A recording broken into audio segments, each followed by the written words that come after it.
Bonsoir à tous et toutes. Merci d'être venus ce soir. Je voulais dire un grand merci à Jean Pisani-Ferry qui a accepté de venir inaugurer le laboratoire économie, l'Observatoire de l'économie de la Fondation Jean Jaurès que nous lançons ce soir. Et que Gilles et Henri m'ont demandé de créer et d'animer. Donc, pour ceux qui ne me connaissent pas, je suis Sandrine Duchesne, économiste, 20 ans dans le secteur public et 2 dans le secteur privé.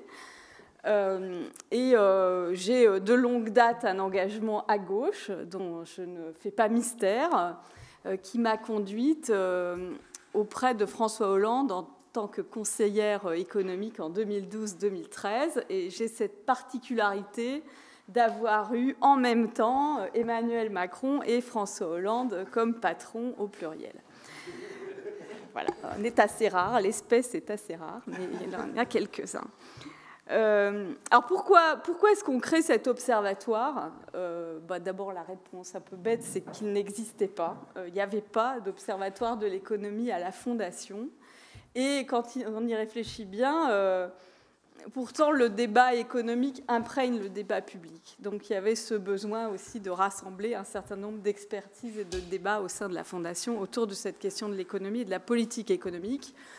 Et de façon plus sérieuse, moi je pense qu'il y a un besoin de rénovation et de refondation de la gauche progressiste.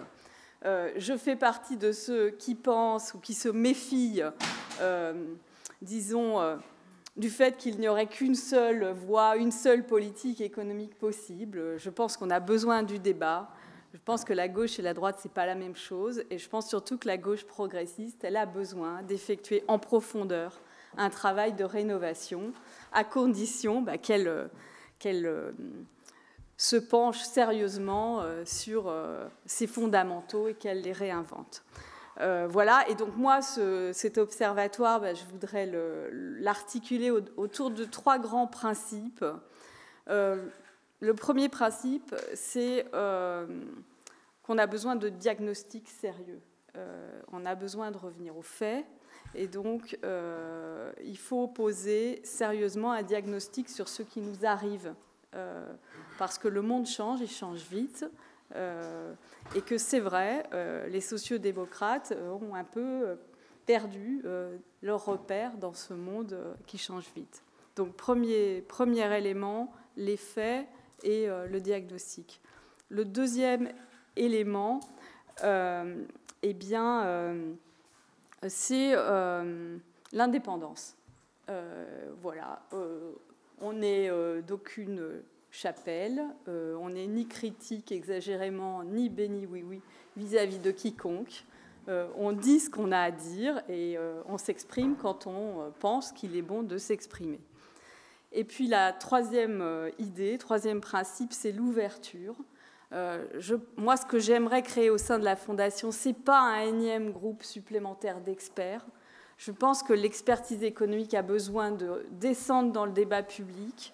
Elle a besoin de pluralisme et elle a besoin de s'entourer de tous les acteurs de la société civile, de la vie économique et sociale. Donc moi, j'aimerais créer au sein de la Fondation un lieu ouvert où l'on vienne débattre en toute liberté et en toute indépendance. Voilà, donc ça c'est le programme. On lance ça ce soir et encore merci Jean de te prêter à l'exercice avec nous. Je fais un appel à tous et toutes. Si vous avez du temps, de l'énergie et des idées, n'hésitez pas à vous signaler. On va avoir besoin de bras et de têtes.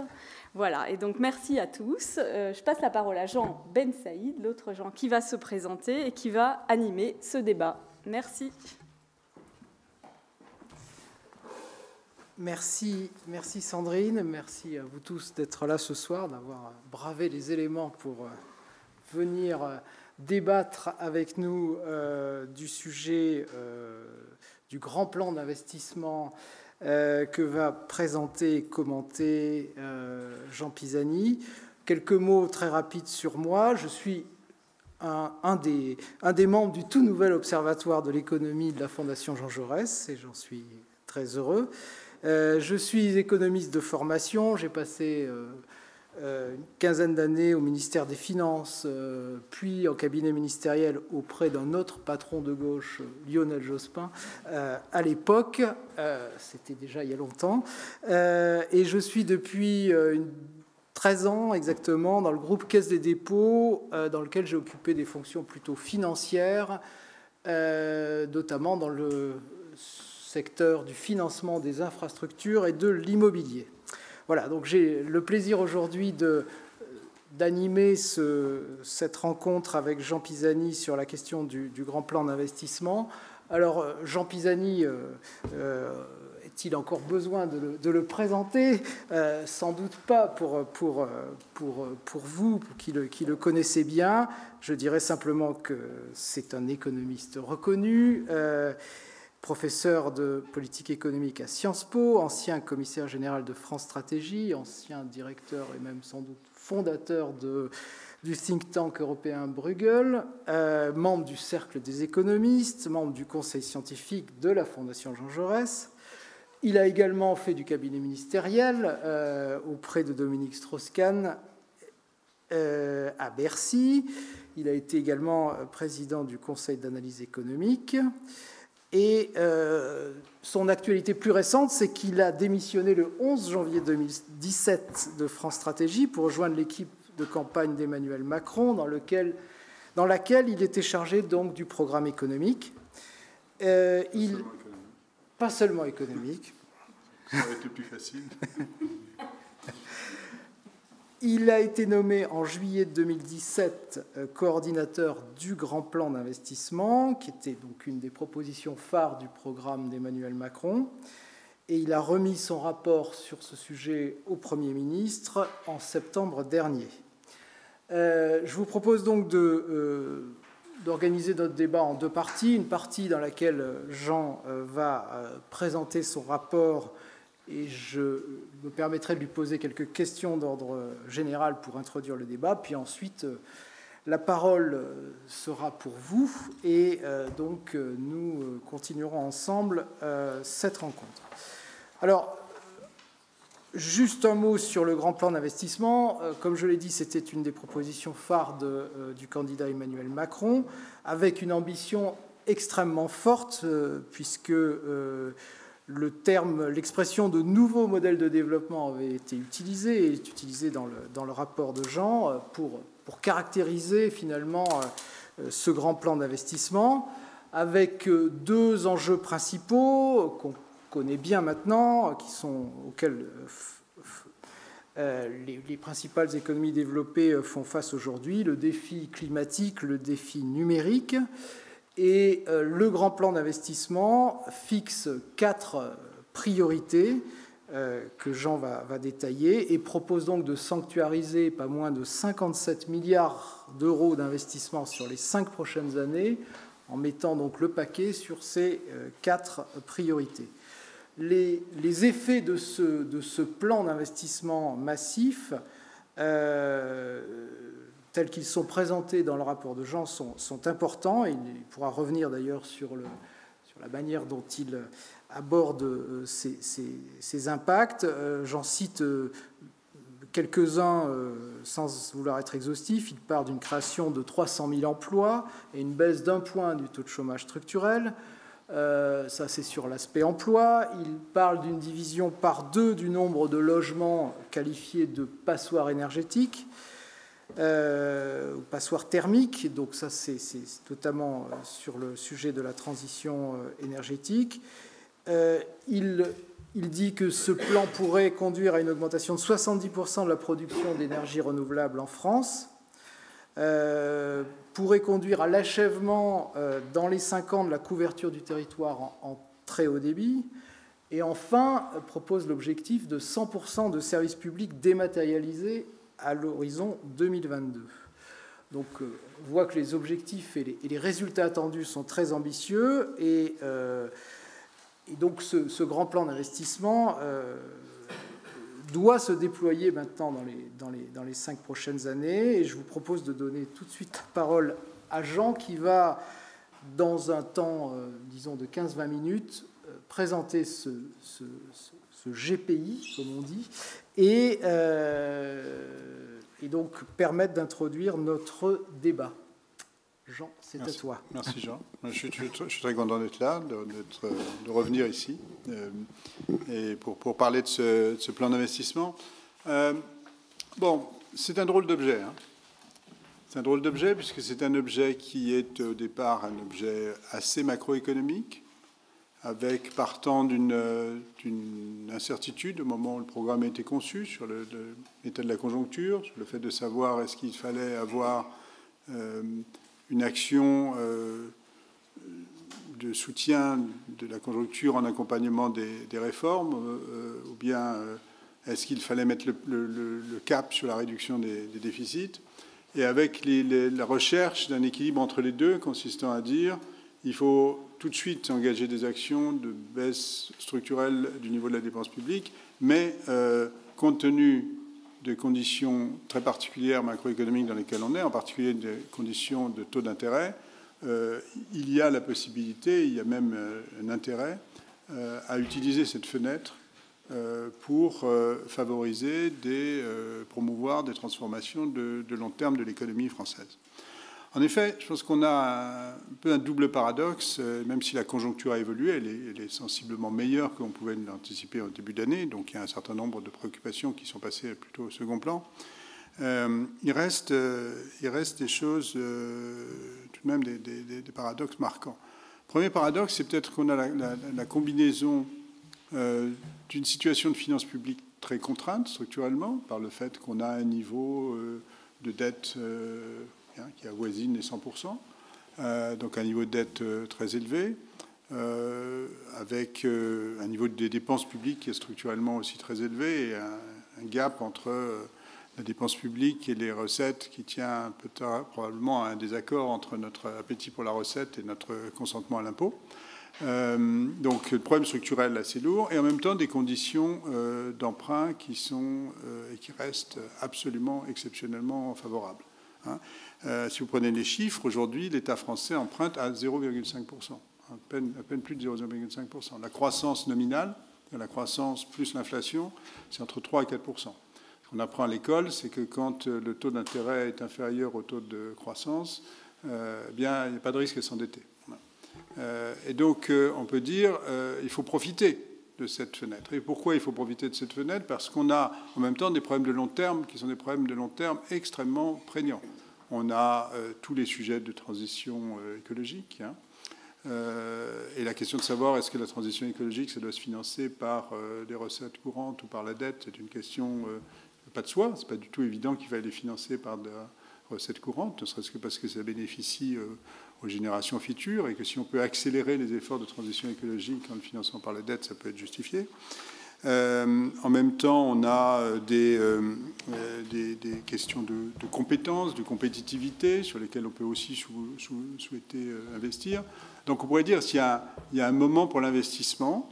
Ce qu'il faudrait, en fait, ce serait qu'on arrive à être à la fois extrêmement rigoureux sur la dépense, sur la gestion des finances publiques, compte tenu de la situation que je disais, et en même temps très audacieux sur l'investissement, ce qui voudrait dire qu'on soit capable de passer de manière rapide, hein, en fonction des situations, d'une orientation budgétaire à une autre, en gardant toujours un cap de long terme, mais en profitant des fenêtres qui peuvent exister pour orienter la dépense vers l'investissement et vers les mutations qu'on doit accomplir. Ça, on sait très très mal le faire. C'est très très mal le faire. On n'a pas les institutions pour ça, on n'a pas les pratiques pour ça. Donc nous ne sommes ni très rigoureux ni très audacieux. Hein, alors qu'il faudrait être à la fois rigoureux et audacieux. Et là, le plan d'investissement, ça a été une tentative limitée pour essayer de combiner ces deux orientations. Un deuxième paradoxe, c'est celui qui voit coexister un niveau d'investissement public qui est soutenu et une orientation de la dépense, une orientation de l'action publique qui est marquée par l'emprise du court-termisme et par une difficulté à affronter un certain nombre de problèmes de long terme.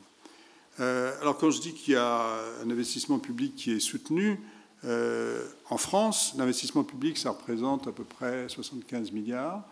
Il s'est assez peu tassé en proportion du PIB pendant la crise. On a perdu en gros 1,5 point de PIB. Alors que dans d'autres pays, on a pu perdre 2% en Allemagne, 1,5 point en Allemagne, sensiblement plus dans les pays en Europe du Sud. Et aujourd'hui, on est à un niveau d'investissement public qui est sensiblement supérieur à celui de beaucoup d'autres pays en Europe. On a, par rapport, on a 1,5 point, 1,5 point à 2 points de plus d'investissement public, par exemple, qu'en Allemagne.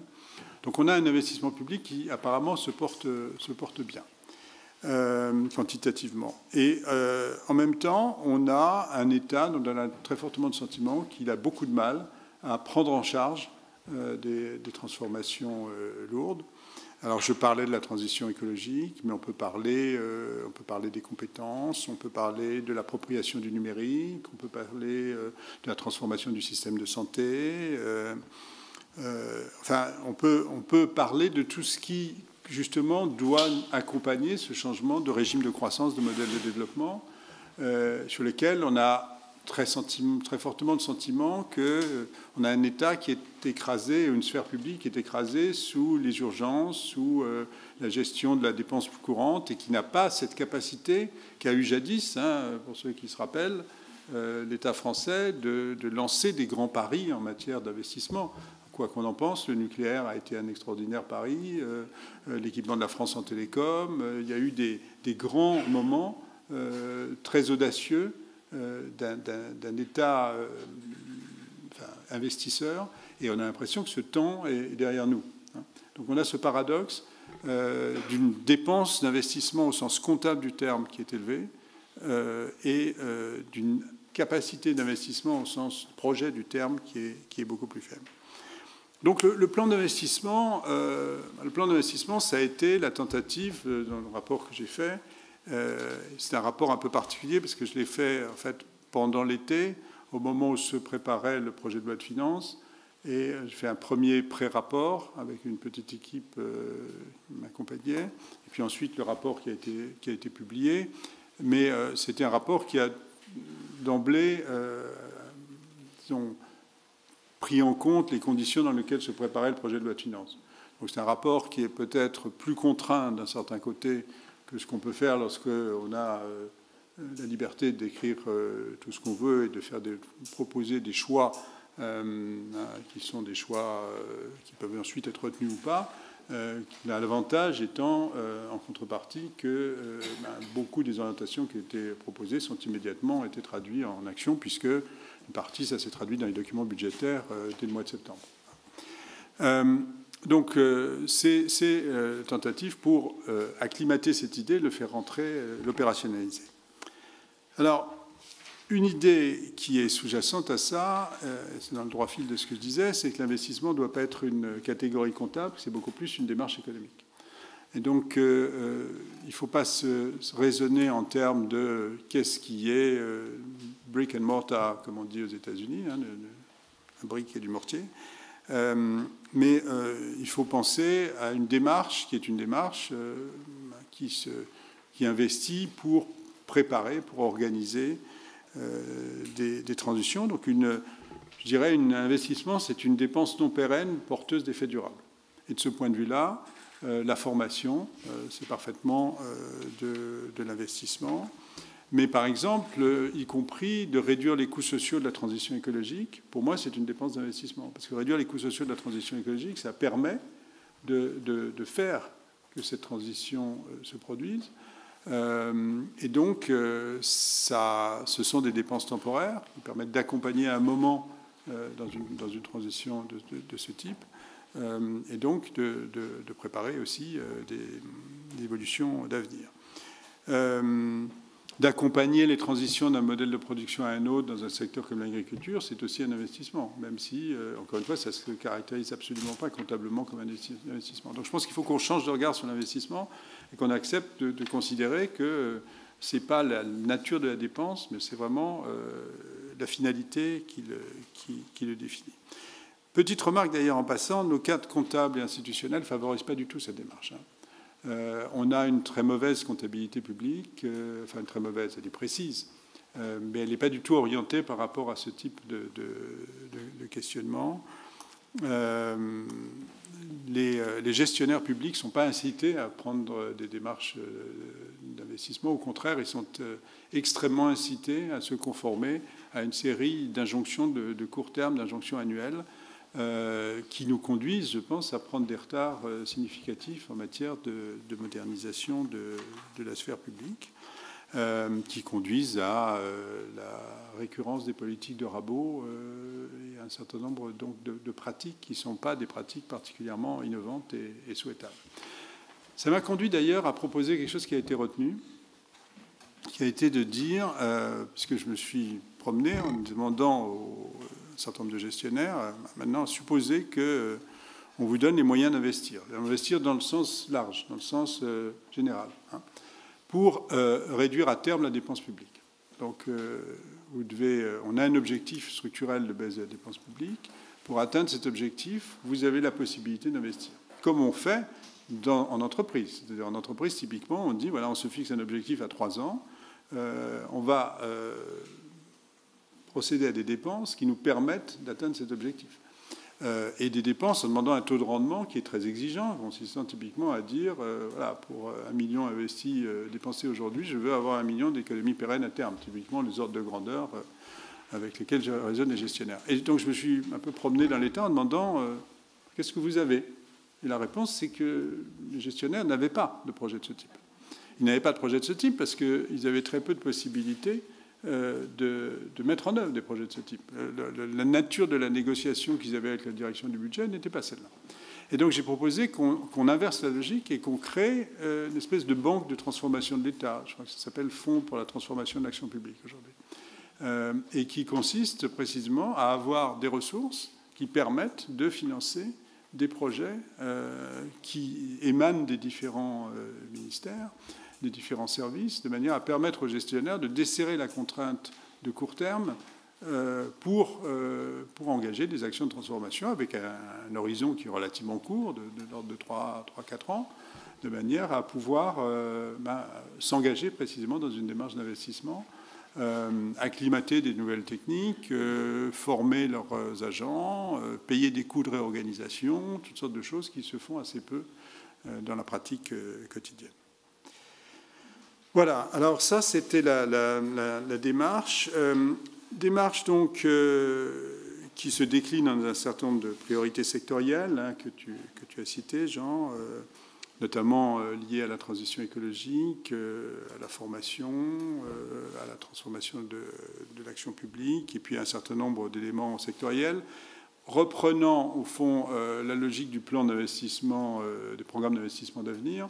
Le programme d'investissement d'avenir, ça a été une innovation donc, qui est née du grand emprunt, ce qu'on avait appelé à l'époque le grand emprunt de Nicolas Sarkozy, qui avait conduit à loger au commissariat général à l'investissement des ressources qui permettaient de financer des actions très innovantes dans un certain nombre de domaines. Notamment, ça a joué un rôle très très important dans l'enseignement supérieur, puisque une grande part de ces ressources a été investie dans l'enseignement supérieur pour sélectionner des universités porteuses de projets d'excellence. Et donc, ce PIA, il y en a eu un PIA 1, puis il y a eu un PIA 2, puis il y a eu un PIA 3 qui a été lancé, mais qui n'était pas financé. Donc, on a repris l'ensemble sous le chapeau du plan d'investissement pour aboutir à ces 57 milliards qui regroupent donc des actions qui étaient stricto sensu dans le programme Macron et puis des actions du plan d'investissement. Les priorités sectorielles, donc tu les as citées, donc je vais redonner les chiffres. Accélérer la transition écologique avec 20 milliards d'euros, avec l'idée que la crédibilité du virage vers la neutralité carbone, qui est maintenant le nouvel objectif, le nouvel horizon pour nos économies, ça se joue très très rapidement, ça se joue dans les 5 ou 10 prochaines années, donc il y a un besoin d'accélérer et que de ce point de vue-là, c'est important de mettre des ressources importantes sur la transition écologique, y compris donc 5 milliards sur l'accompagnement social en matière notamment d'habitat et de transport, donc à la fois les passoires thermiques et puis changement des véhicules.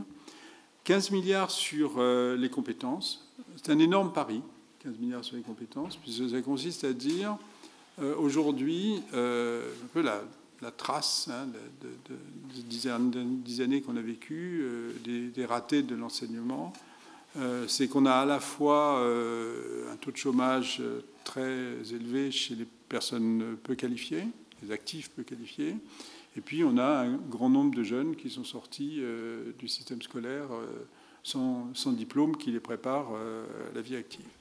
Et donc l'idée, c'est de dire, eh bien, essayons avec des programmes qui soient des programmes qui aillent au-delà de ce qui se fait d'habitude, qui soient plus ambitieux en termes d'insertion dans l'emploi. Essayons de faire cet investissement en compétences pour contribuer à ce que ces personnes se réinsèrent dans l'emploi au terme d'une formation suffisamment longue, de l'ordre de 8 mois, avec des actions d'accompagnement en amont et en aval, et de manière à relever significativement le taux d'accès à l'emploi sur des publics qui sont des publics par définition difficiles, puisque ce sont des publics qui sont précisément éloignés du marché du travail. Donc je dis que c'est un très gros pari, parce que c'est typiquement le genre de choses sur lesquelles on peut ne pas avoir de résultats, mais il me semble que c'est tout à fait important à la fois socialement, mais aussi économiquement, et c'est ce que disait Jean Bensaïd à l'instant sur l'idée de baisser d'un point le taux de chômage structurel, c'est-à-dire de faire revenir dans l'emploi, d'améliorer le taux d'accès à l'emploi de gens qui ont beaucoup de mal à y accéder. Troisième axe, c'était plus classique, c'était compétitivité, innovation, puisque ça reprend là une partie des actions qui étaient programmées et non financées dans le cadre du programme des investissements d'avenir.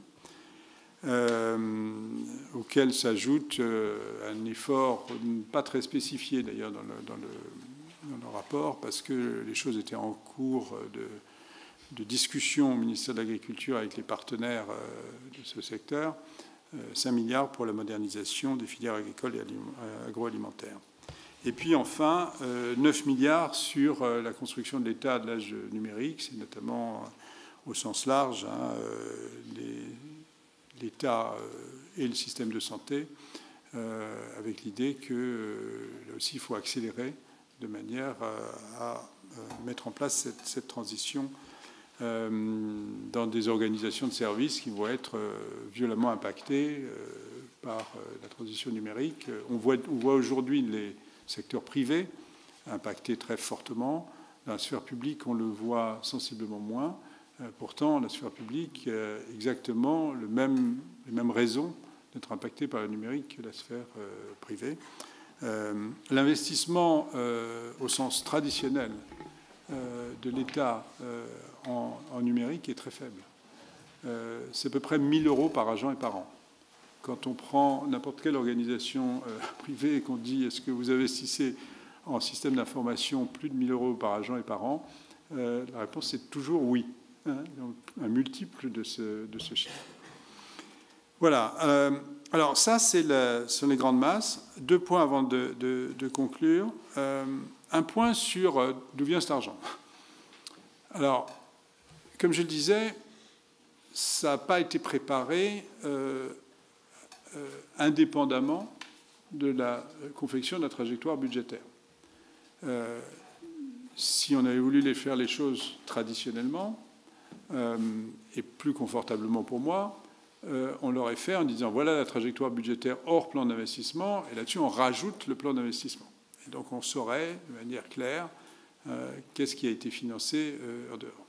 Bon, ça n'a pas été fait comme ça, avec l'inconvénient que je ne suis pas capable de dire combien a été rajouté par rapport à ce qu'aurait été la trajectoire budgétaire sans plan d'investissement, avec l'avantage, c'est qu'il y a un certain nombre d'actions que ces actions sont effectivement programmées.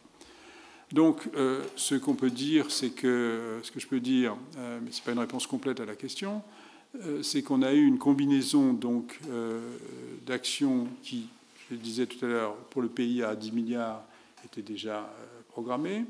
Il y a des actions qui n'impactent pas sur le déficit budgétaire ou sur les finances publiques de manière générale, parce que ça prend la forme de crédit de la Caisse des dépôts, de garantie d'investissement en fonds propres, etc. Donc qui ne sont pas, en tout cas qui n'impactent pas le déficit. Donc pour aussi un peu plus de 10 milliards. Ensuite, il y a des actions qui ont été des actions ce qu'on a appelé des actions d'activation pour 12 milliards, qui consiste à dire on prend des crédits qui existaient déjà et ces crédits, on les oriente vers des finalités du plan d'investissement. Donc ce ne sont pas des crédits nouveaux par définition. Par exemple, les actions de formation professionnelle des agents publics ne sont pas finalisées, sont fort peu finalisées. On a dit donc il faut les finaliser davantage, et donc pour une fraction d'entre elles, que ne soit pas de la réponse à la demande ou aux demandes de formation et de promotion des agents, mais que ce soit beaucoup plus orienté par rapport aux besoins de transformation des services eux-mêmes. Donc ça, c'est du redéploiement au sens strict. Et puis enfin, pour 24 milliards, des crédits nouveaux. Alors les 24 milliards, est-ce que c'est vraiment du nouveau ou est-ce que c'est aussi du redéploiement ? Je ne suis franchement pas en état de le dire. Ce que je peux dire, c'est que, par exemple, s'il n'y avait pas eu le plan d'investissement dans les compétences, je suis certain que les crédits du ministère du Travail n'auraient pas été les mêmes. Ils auraient été beaucoup plus faibles. Donc il y a effectivement des actions nouvelles qui ont été induites par ce plan d'investissement. Pour combien, et donc macroéconomiquement, quel peut être l'impact de ce plan d'investissement, je ne suis pas capable de le dire. Dernier point, pour rester à peu près dans les temps, la méthode.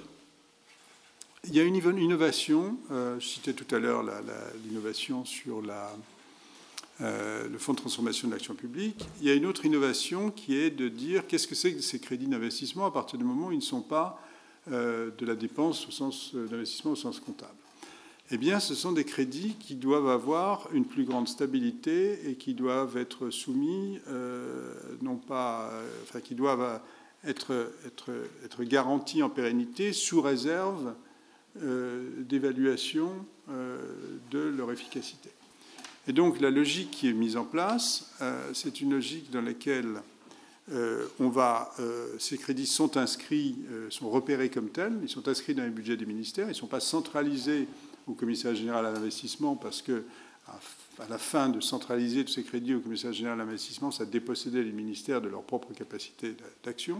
Donc ils sont dans les budgets des ministères, mais ils sont repérés en tant que tels avec la garantie qu'ils ne sont pas soumis à régulation budgétaire. Et donc les gestionnaires de ce point de vue-là peuvent compter sur ces crédits, mais qui sont soumis à une discipline d'appréciation annuelle des résultats. Alors pas strictement de l'évaluation, parce que l'évaluation, ça prend beaucoup plus qu'une année, mais en tout cas, doivent y être associés des indicateurs de résultats. Et ces indicateurs de résultats vont servir annuellement à une appréciation de l'efficacité des différents programmes qui sont conduits et qui débouchera sur des décisions de réaffectation au sein du plan d'investissement par le Premier ministre. Donc l'idée, c'est que tous les ans, on regarde ce qui marche, ce qui ne marche pas, et qu'on réaffecte au minimum 3% des crédits de ce qui ne marche pas vers ce qui marche, et probablement davantage. De manière donc à avoir à la fois une logique de garantie de stabilité et en même temps une logique de contrainte d'efficacité par rapport à des finalités qui ont définies. Donc c'est une logique de résultat qu'on veut inscrire dans l'action publique en donnant à la fois de la durée, de la capacité de programmer et en même temps en mettant ça sous une contrainte d'efficacité. On verra si c'est efficace, mais en tout cas l'idée c'était précisément de rompre à travers ça avec ce que je disais tout à l'heure, le caractère de, puisqu'on est ici, je dirais, dictature de l'urgence, pour reprendre une formule de Gilles Finkelstein. Voilà, merci. Merci Jean pour cette présentation dans les temps d'un rapport extrêmement riche et vous l'aurez compris très innovant, notamment sur deux sujets qui me paraissent très importants, dont a parlé Jean, qui sont d'une part la définition de l'investissement. Finalement, Jean propose une définition extensive de l'investissement, plus comme une démarche que comme une catégorie comptable. Donc ça, c'est très nouveau dans la dans la gestion publique en France, en tout cas. Et le deuxième point qui me paraît très nouveau également, c'est la gouvernance de ce plan qu'il propose et dont il vient de nous dire quelques mots, la manière dont les administrations vont être incitées finalement à, d'une part, mettre en œuvre ce plan dans leur domaine, et puis aussi à l'évaluer en permanence et à corriger la trajectoire si nécessaire. Ces deux éléments sont évidemment très nouveaux et on n'était pas habitué dans le cadre de l'administration française à raisonner comme ça. Et moi, j'aurais, pour commencer, peut-être des questions là-dessus, parce que c'est sans doute un des éléments les plus novateurs des propositions de Jean. Donc tu dis finalement, je vais m'assurer que les 57 milliards, pour caricaturer un tout petit peu, d'investissements qui sont proposés sont en quelque sorte sanctuarisés dans les budgets des ministères et qui ne feront pas l'objet des multiples gels, reports, annulations auxquels nous sommes régulièrement habitués de la part du ministère des Finances, souvent avec des bonnes raisons, en tout cas des bonnes raisons de court terme. Et donc, ça serait effectivement une révolution si on pouvait dire, effectivement, non, il y a des dépenses d'avenir, des dépenses de long terme, qu'on sanctuarise et qu'on met à l'écart des opérations de régulation budgétaire. Alors ça serait effectivement quelque chose de très très nouveau. La question qu'on peut se poser, c'est est-ce qu'on va y arriver? Est-ce qu'il y a, au-delà des engagements politiques, est-ce qu'il y a des règles dans la procédure budgétaire qui vont permettre ceci, qui vont permettre effectivement de mettre à l'abri les enjeux de long terme des impératifs de régulation de court terme? La preuve est dans la réalisation. La preuve est dans la réalisation. Je dirais que le budget a joué le jeu là-dessus. Le budget a joué le jeu dans l'inscription, dans la manière de bien repérer ces crédits, de les retracer dans un document spécifique jaune budgétaire, de donner des garanties. C'est déjà dans un jaune budgétaire. C'est déjà dans un jaune budgétaire. Donc pour l'instant, et sur la démarche, ils ont vraiment ils ont accepté complètement de rentrer dans la démarche. C'est pas une reconnaissance à mi-voix du fait que ça pourrait être. Je pense qu'il y a la volonté de tenter l'affaire. Et sur le fond, sur la transformation de l'action publique aussi. Donc bon, et le Premier ministre a repris très explicitement. Ça donne d'ailleurs au Premier ministre certaines capacités, justement, de faire des choix. Alors, il faut suivre de près la question de l'évaluation, enfin, des indicateurs de résultats. Ça ne va pas de soi, les indicateurs de résultats. Parce que si on prend des indicateurs grossiers, ceux qui sont disponibles de manière instantanée, ils sont très souvent biaisés, ils ne sont pas satisfaisants. Pour prendre l'exemple du plan sur les compétences, ce qu'il faudrait arriver à faire, ce serait à mettre en place des indicateurs qui tiennent compte des handicaps professionnels des gens qu'on va faire entrer dans ces programmes de formation. Parce que sinon, évidemment, si on ne prend que le taux de sortie et le taux de succès, l'incitation, c'est de prendre des gens qui sont particulièrement aptes à trouver un emploi. Alors ça, on connaît la capacité de ces indicateurs de résultats à donner des effets pervers. Vous connaissez l'exemple meilleur, c'était Tony Blair qui avait introduit comme objectif un objectif de tri sélectif des déchets, mais pas de traitement sélectif des déchets, de tri sélectif des déchets. Donc le tri était effectué, mais il n'y avait pas les capacités de traitement derrière, ce qui fait qu'on remélangeait tout après le tri. Donc il faut faire très attention à ça.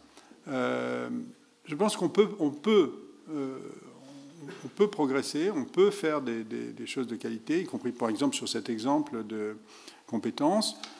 On peut tenir compte des caractéristiques des personnes qui rentrent en formation et voir de manière, non pas individuelle, mais sur la base des caractéristiques socio-économiques, de leur parcours, de leur antériorité hors de l'emploi, etc., d'avoir une appréciation de leur difficulté à trouver un emploi et donc de corriger les indicateurs de cette manière.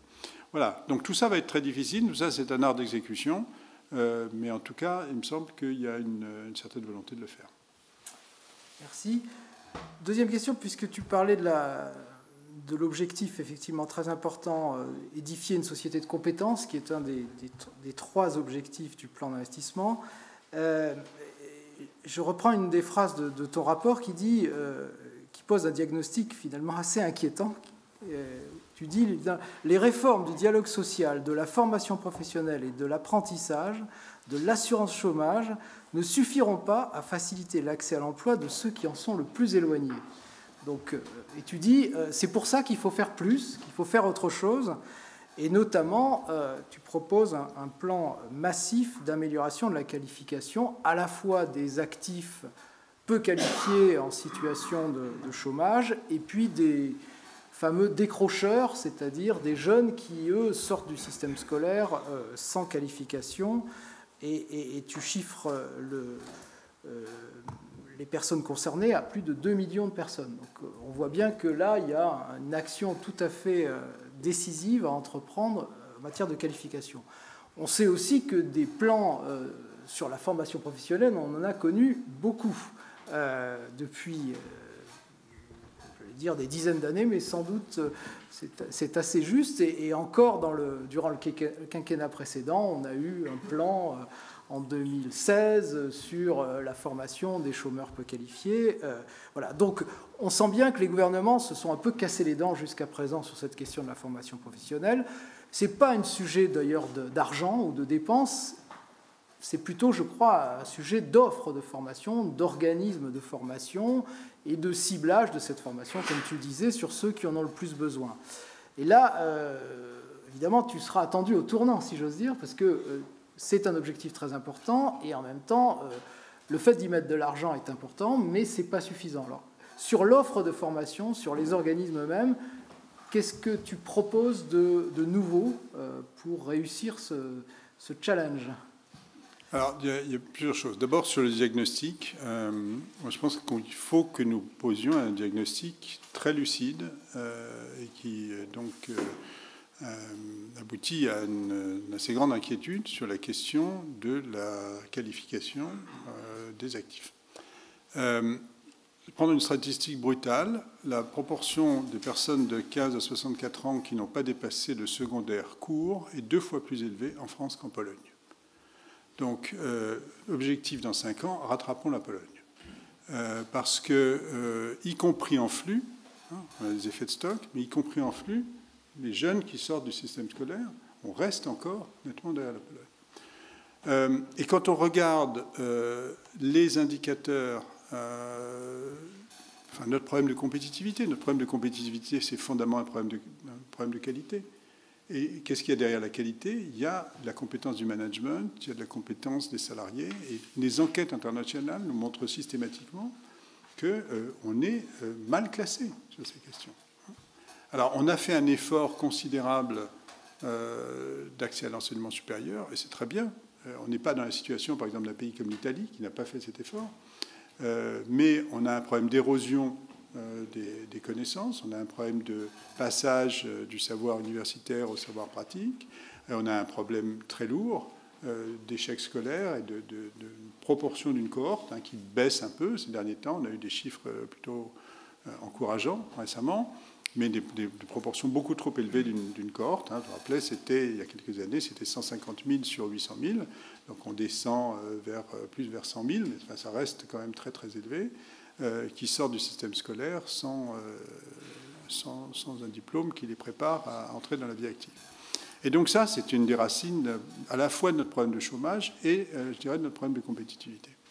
Bon, comment répondre à ça ? Alors, il y a le problème général de la formation professionnelle. Le problème général de la formation professionnelle, c'est effectivement beaucoup un problème d'offre. C'est un problème d'offre et d'information et d'orientation, mais ça va ensemble. C'est-à-dire qu'on a une offre qui est beaucoup trop éclatée, avec pas du tout assez de transparence sur la qualité de l'offre de formation, sur les chances d'accès à l'emploi qu'offrent les différentes formations. Et donc c'est un maquis dans lequel les gens ne se retrouvent pas, ou seuls certains s'y retrouvent.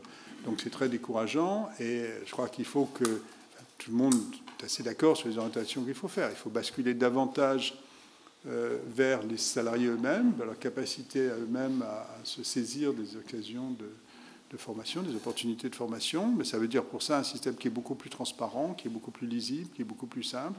Et ça veut dire aussi, bien sûr, des actions d'accompagnement. Mais il faut mettre en capacité les salariés eux-mêmes. Donc ça, c'est le problème général. Et ça, c'est le problème de la réforme de la formation professionnelle. Alors, ce que je disais simplement là-dessus, c'est que les gens qui sont aujourd'hui, ces deux populations, des jeunes sans qualification, des chômeurs de longue durée sans qualification et des jeunes sortis qui sont ni en emploi, faiblement qualifiés, qui sont ni en emploi ni en formation, donc qui sont un peu à l'abandon, il faut une action très volontariste par rapport à eux.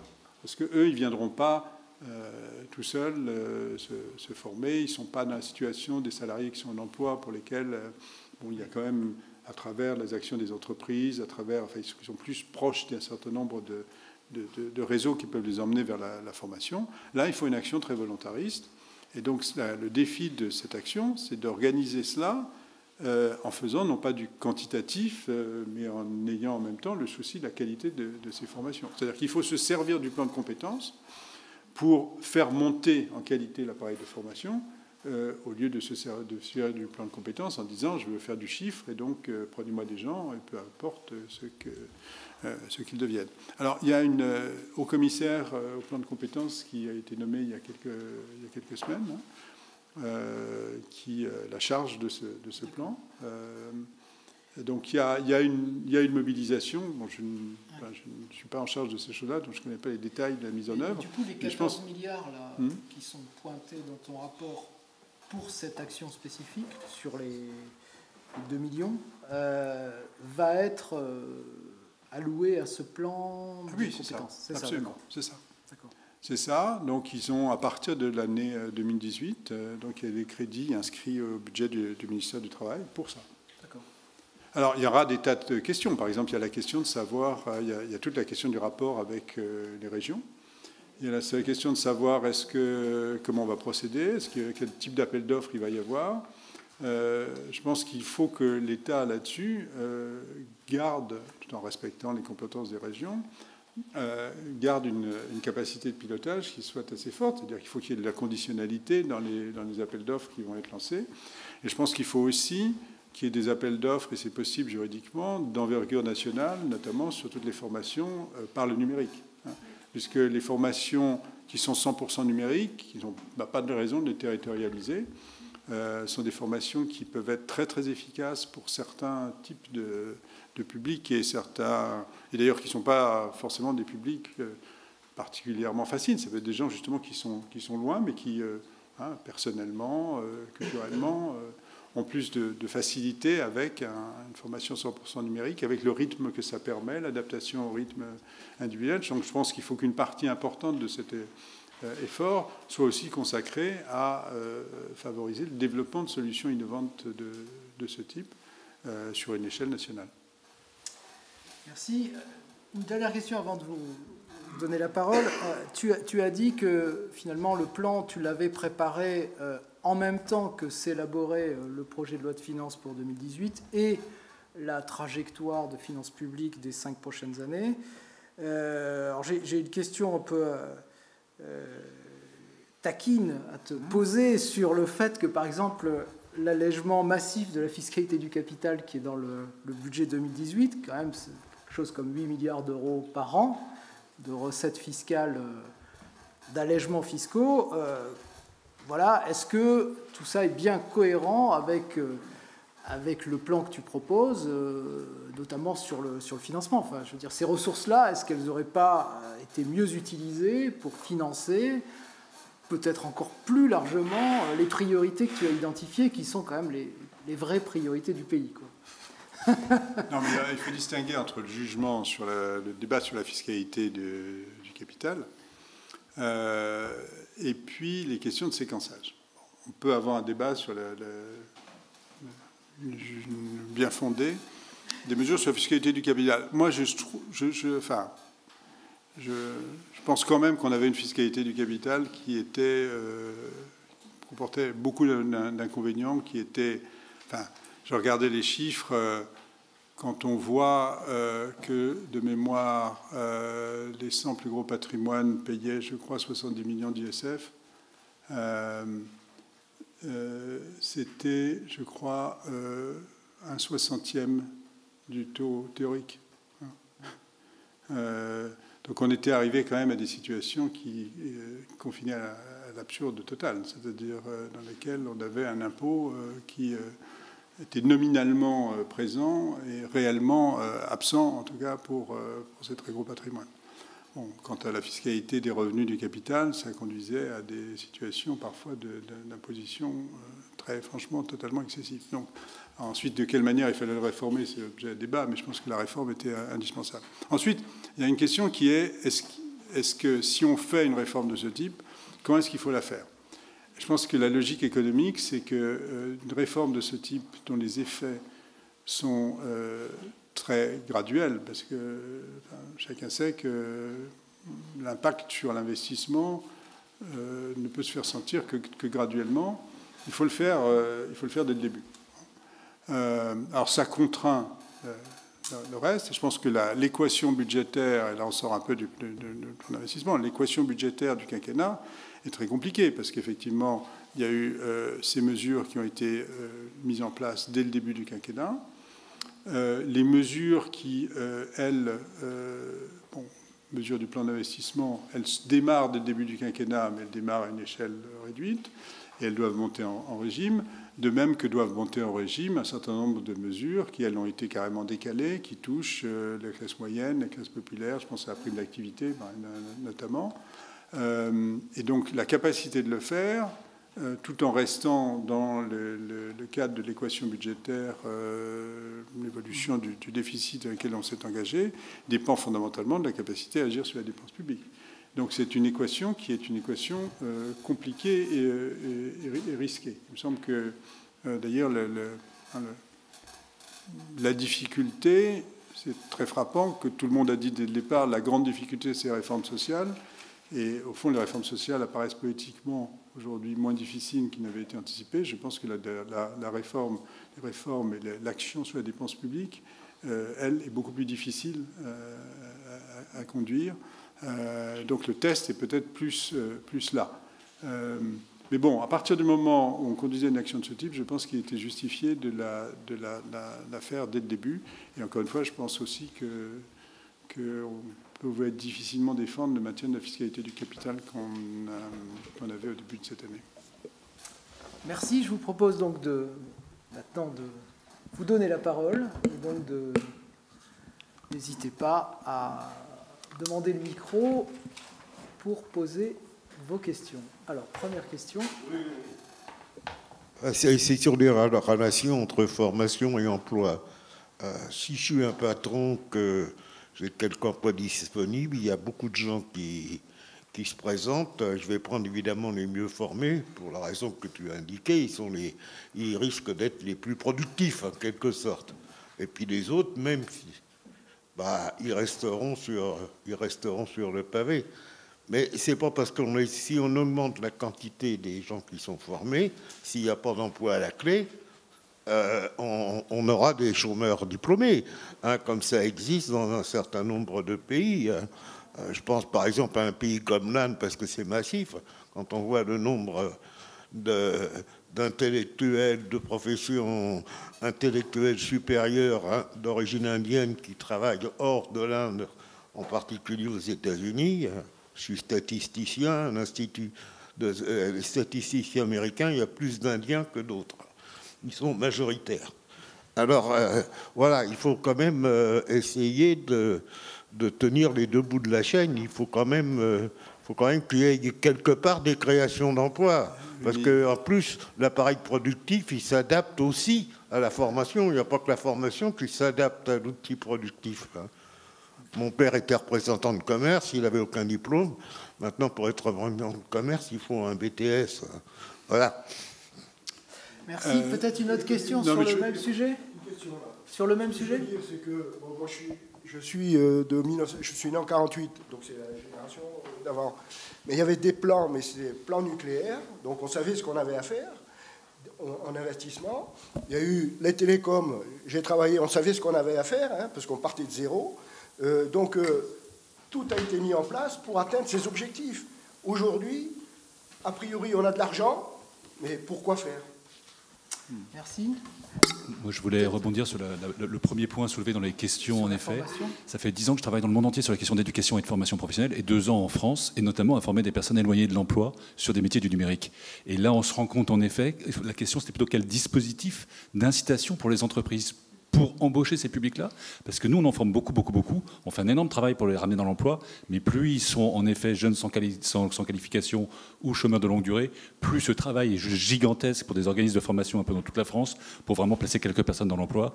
Et les entreprises font beaucoup d'effets d'annonce, de RSE, de choses sur ces sujets-là, mais la pratique réelle de l'emploi se fait éventuellement dans des PME, des petites startups qui en ont vraiment besoin. Les grosses entreprises parlent beaucoup plus qu'elles. Donc peut-être qu'il y a des dispositifs d'incitation qui seraient, enfin, ou je ne sais pas, ou en tout cas, ou de contrat. Enfin, c'était une sur forme de question. J'ai un deuxième point toujours sur la formation professionnelle. La formation à distance 100% numérique, elle fonctionne incroyablement bien tout au long de la vie, pour de l'initiation, etc. Mais alors pour les publics peu qualifiés, éloignés de l'emploi, pour les publics cibles du plan, dans le monde entier, je n'ai pas vu où ça fonctionnait, et j'ai l'impression que c'est quelque chose dans lequel on met beaucoup de ferveur, mais que c'est des personnes qu'il faut prendre en main, accompagner, être en présentiel, et que le numérique vient comme appui. C'était 2 aspects ou 2 questionnements. Merci. Peut-être Jean. Oui. Alors, sur le premier point, ça dépend du moment dans lequel on est. Parce que c'était vrai, il y a quelques trimestres, qu'il y ait peu de création d'emplois. Et donc la contrainte, c'était la capacité des entreprises à offrir des postes de travail. Aujourd'hui, les choses ont assez sensiblement changé. Elles ont changé il y a quelques trimestres. On a vu l'accélération. Maintenant, on est sur des rythmes. Le dernier chiffre, c'est 45 000. Il est moins bon. On était sur des rythmes qui étaient des rythmes de 300, 250, 300 000 par an. Bon, on est quand même sur des rythmes qui sont des rythmes importants de création d'emplois. Et quand on regarde les enquêtes et ce que les entreprises disent sur ce qui les freine, le besoin en compétences, la difficulté à trouver les compétences qu'elles souhaitent, est monté en flèche, tout de suite. Donc on a ce paradoxe d'une économie dans laquelle on est encore tout près de 10% de chômage. On a encore des tas de gens au-delà des chômeurs, au sens du BIT, qui sont en demande, enfin qui sont dans le halo autour du chômage, qui sont dans des situations de sous-emploi variées.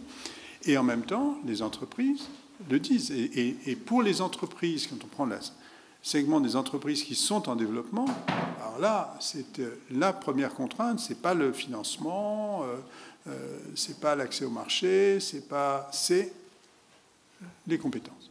C'est extraordinairement frappant. Et c'est très préoccupant.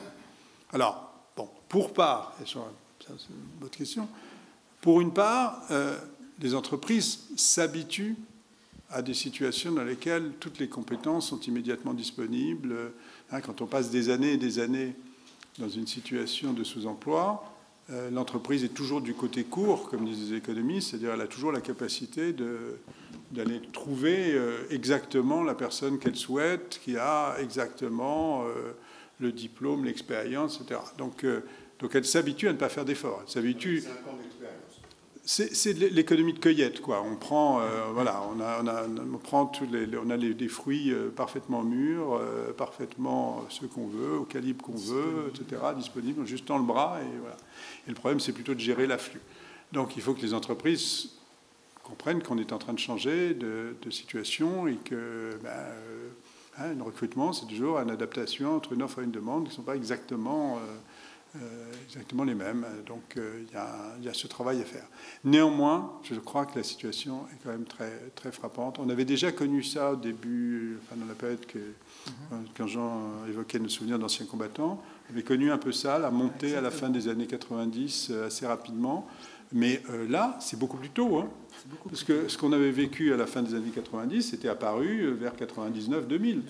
Voilà. Et là, on est encore en phase de redressement. Enfin, il y a le rythme de croissance s'est redressé il y a 4 ou 5 trimestres, et immédiatement, on a cette remontée. Donc je pense qu'on a... le sujet compétence est vraiment là. Alors, ouais. Là-dessus, c'est que je pense qu'aussi les entreprises en ce moment, elles font face aussi il n'y a pas que l'emploi net créé en France, il y a de fortes vagues de départ dues au fait que les baby boomers commencent à partir des qualifications qu'ils avaient. Et donc tu fais face chaque année aussi, tu dois faire un certain nombre de recrutements, et effectivement, tu ne trouves pas les compétences forcément.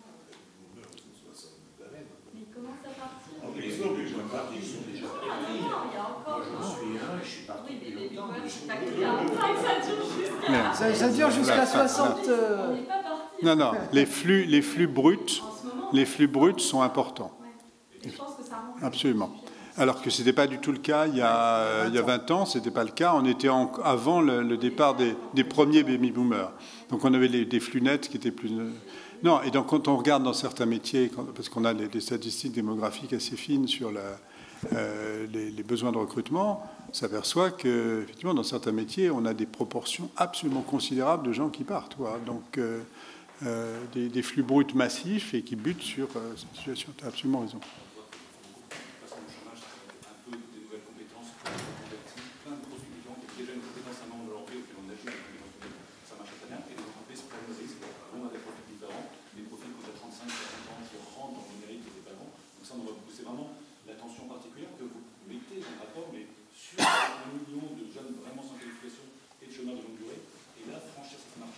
Oui, mais alors moi je suis d'accord avec vous que je suis pas en train de dire qu'on va former tous ces gens-là avec du numérique. Mais je dis simplement, pour des jeunes sans qualification qui sont en dehors du marché du travail, ça peut être paradoxalement plus facile de les faire venir par le numérique, parce que ils sont complètement, un certain nombre d'entre eux sont complètement numériques, et plutôt que de retourner à l'école.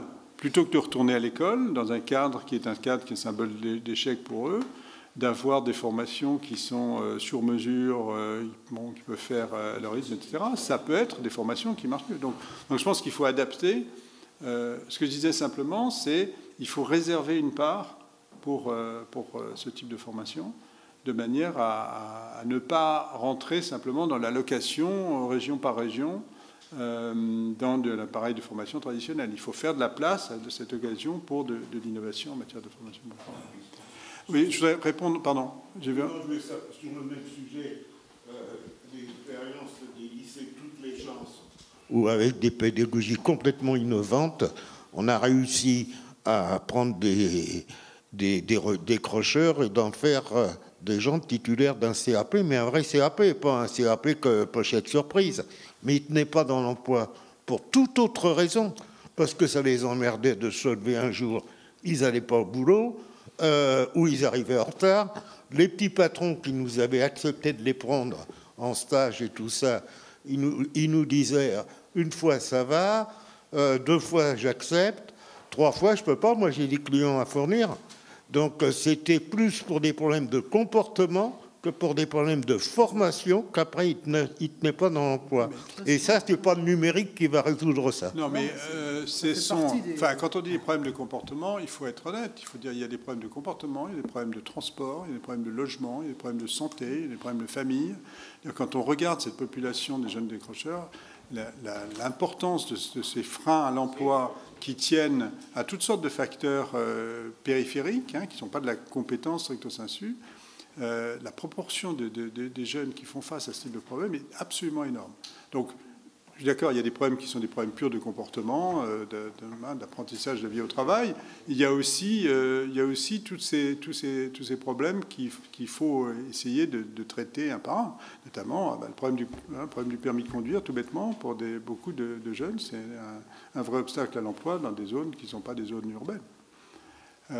Donc il y a tout ça. Je vais répondre à la question. On savait, je pense que c'est absolument juste. On savait dans les années 60, 70, 80, on savait ce qu'il fallait faire. Alors, on était dans ce que Aguillon appelle une économie d'imitation. C'est-à-dire on avait un horizon et on savait où était l'horizon et ce qu'il fallait faire pour y aller. Bon, on n'est plus dans cette situation et on n'y retournera pas, sauf si on prend sauf si on décroche vraiment Il ne faut pas le souhaiter.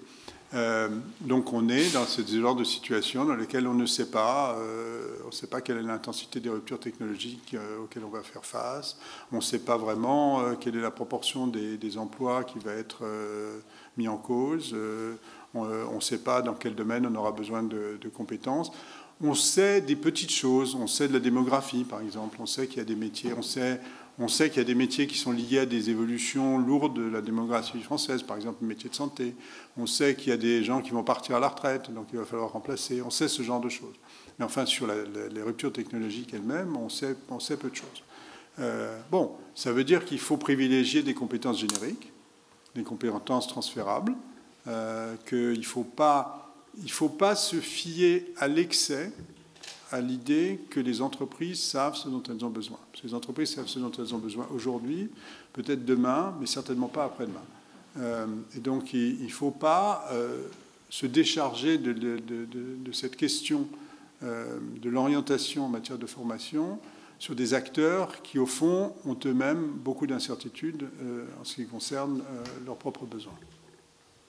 En même temps, si vous voulez, vous avez des niveaux élevés de formation, des niveaux élevés de formation qu'on peut facilement rediriger vers d'autres secteurs d'activité, mais des gens, des décrocheurs comme vous les appelez, eh ben, pour les rediriger vers d'autres spécialités, c'est pas aussi facile que ça. C'est vrai. Un autre ensemble de questions peut-être, monsieur? Comment? Oui, je rebondis sur votre dernière remarque. Avant, on avait décidé de faire du nucléaire, le plan calcul, les technologies d'aviation, aéronautique, Airbus, Concorde, le TGV, donc avec des choses qui marchent, on va dire le nucléaire ou Airbus, et des choses qui ne marchent pas, Concorde et le plan calcul. Mais aujourd'hui, quand on voit la bioéthique, la biologie, est-ce que ce n'est pas le même genre de vision? Simplement, on n'a pas soit les moyens, soit la volonté de s'engager pleinement et de prendre des risques. Parce qu'il y a 20 ans, quand Steve Jobs, enfin il y a 40 ans, quand Steve Jobs a dit je vais faire un ordinateur pour tout le monde, peu de gens y croyaient. Sinon, on aurait tous acheté des actions Apple. Oui, il y a des domaines dans lesquels... Il y en a un qui est évident, c'est tout ce qui est lié à la transition écologique. Là, on peut faire de la planification à moyen terme parce qu'on sait qu'il va falloir changer les modes de transport, l'habitat, etc., y compris sur des choses qui sont assez basiques. Isoler les maisons, c'est pas de la science, c'est pas de la haute technologie. Et d'ailleurs, mais ça pose aussi un problème de compétence. C'est-à-dire quand on parle aux gens qui connaissent le secteur, ils vous disent on a des problèmes de qualification des artisans du bâtiment parce qu'ils ne sont pas des thermiciens, ils n'ont pas été informés comme thermiciens, et donc très vite on bute sur un problème de compétences, non pas forcément des salariés, mais aussi des artisans eux-mêmes.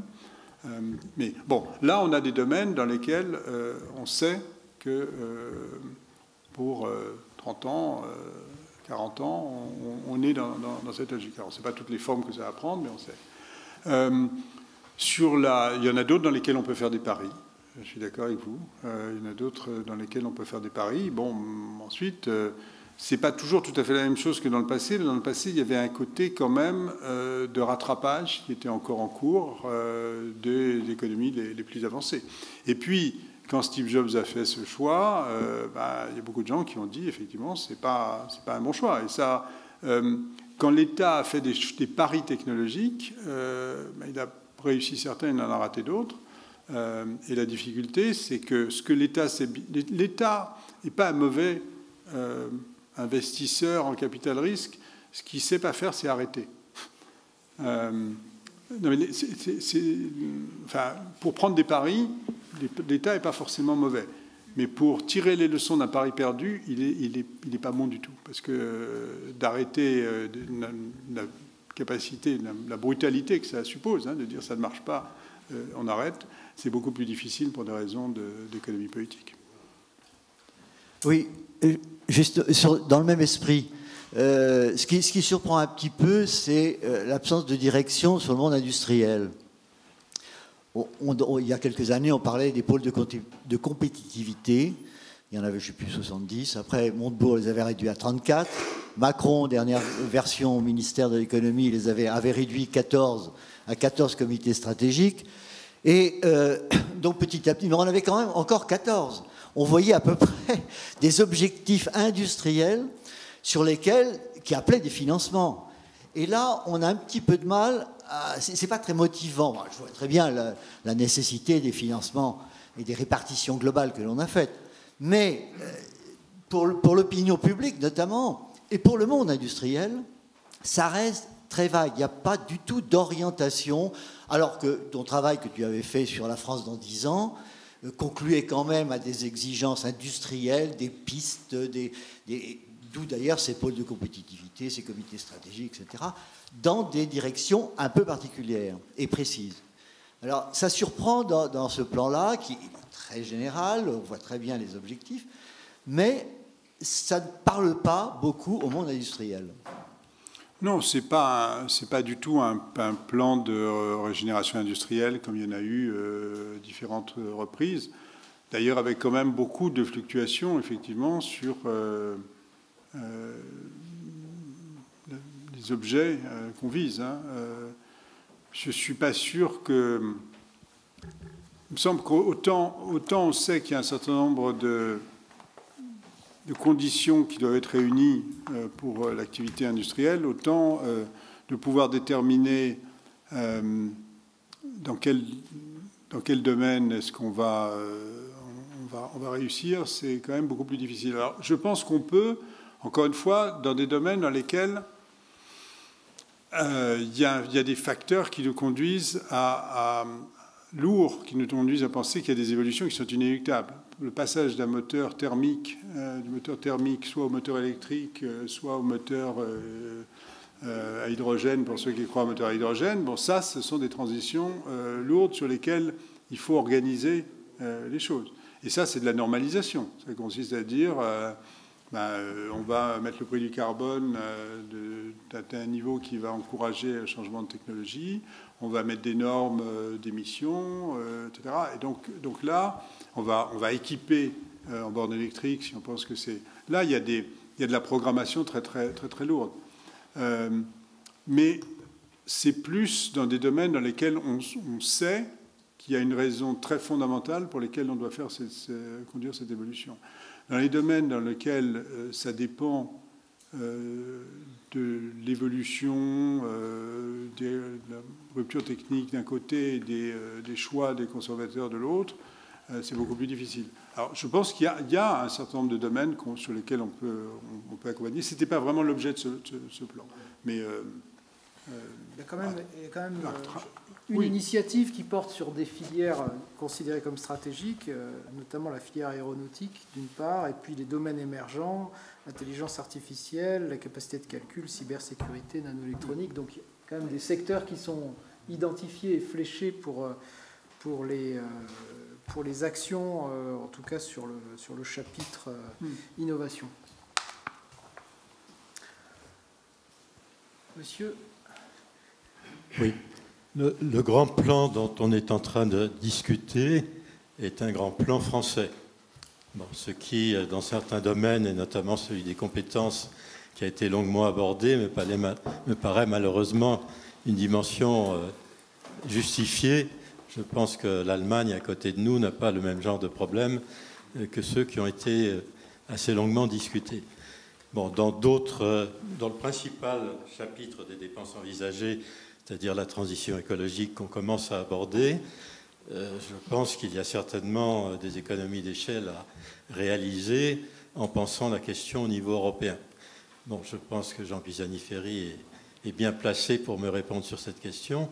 On entend parler depuis quand même plusieurs années, mais en tout cas de façon plus élevée depuis plusieurs mois, d'un grand plan d'investissement européen qui aurait à la fois une fonction de relance de l'économie, mais qui aurait ici une fonction plus stratégique, à travers notamment tout ce qui est économie d'énergie, etc. Donc je voulais poser la question, y a-t-il eu une réflexion? Oui, puisqu'il y a eu pour partie un cerveau commun. Y a-t-il une réflexion, une articulation entre ce plan français et ce qui est envisagé, je ne sais pas exactement où ça en est, ce qu'il est envisagé de faire comme dépenses structurelles au niveau européen. Alors, merci de poser la question parce que je pense que c'est effectivement une dimension importante. Je répondrai sur deux plans. D'abord sur les difficultés.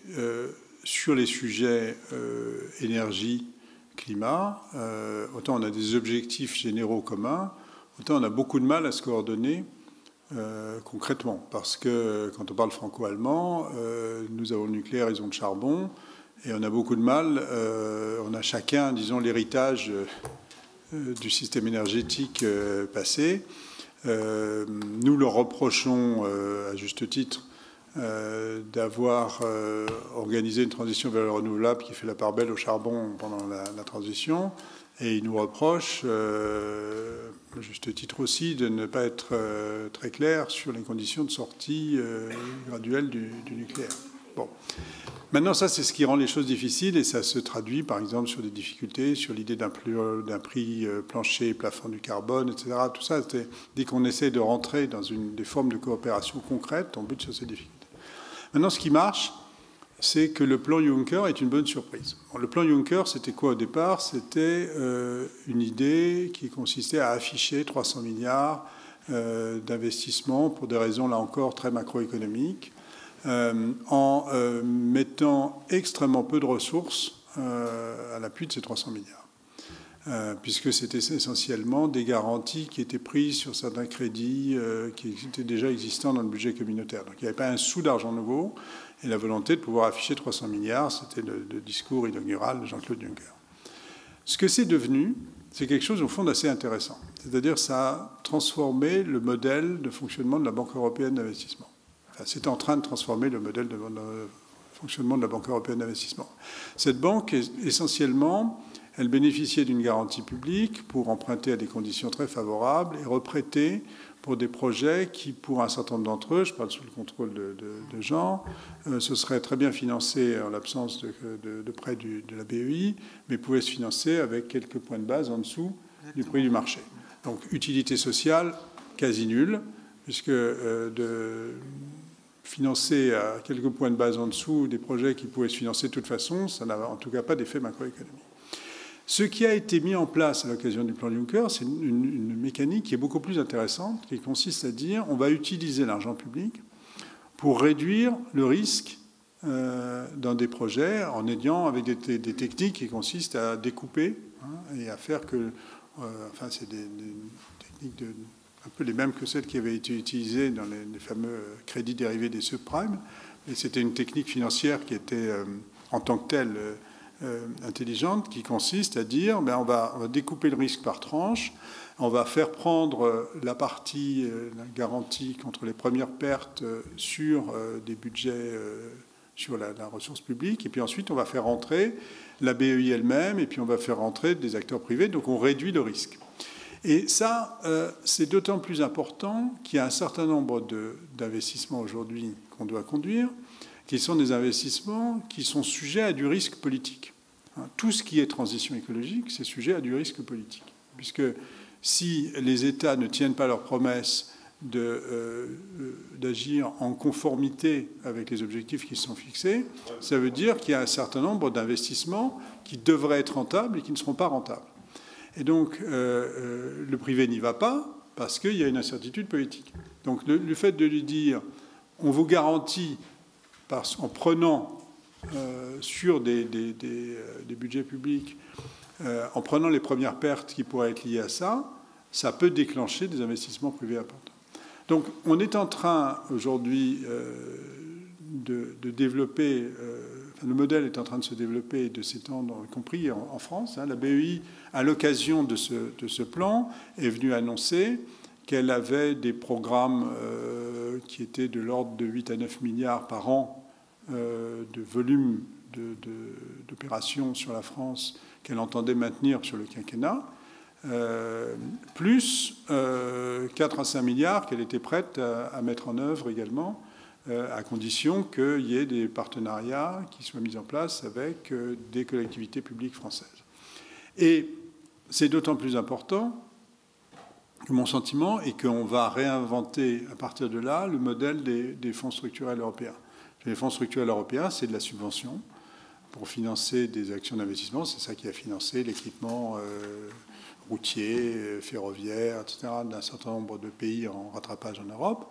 Et du coup, on s'est aperçu que plutôt que d'utiliser le budget pour faire de la subvention, on pouvait utiliser le budget pour faire du partage du risque et faire en sorte de faire entrer des investisseurs privés avec donc des effets multiplicateurs qui sont beaucoup plus importants. Donc il me semble que dans des domaines dans lesquels ce qui freine l'investissement privé, c'est le fait qu'il y a des effets externes, c'est le fait qu'il y a du risque politique, c'est un certain nombre de choses qui font que l'investissement, ce n'est pas simplement une décision privée qui a une valeur privée, ça justifie d'utiliser ce type de technique et on peut beaucoup progresser dans ce domaine. Alors, on n'est pas... la BEI a beaucoup d'opérations en France. La France n'est pas très avancée dans la coopération avec la BEI là-dessus. Mais je pense qu'on peut faire des progrès et on peut utiliser ces techniques et on peut utiliser le levier que nous donne la participation avec des projets de ce type en mobilisant les fonds du plan Juncker,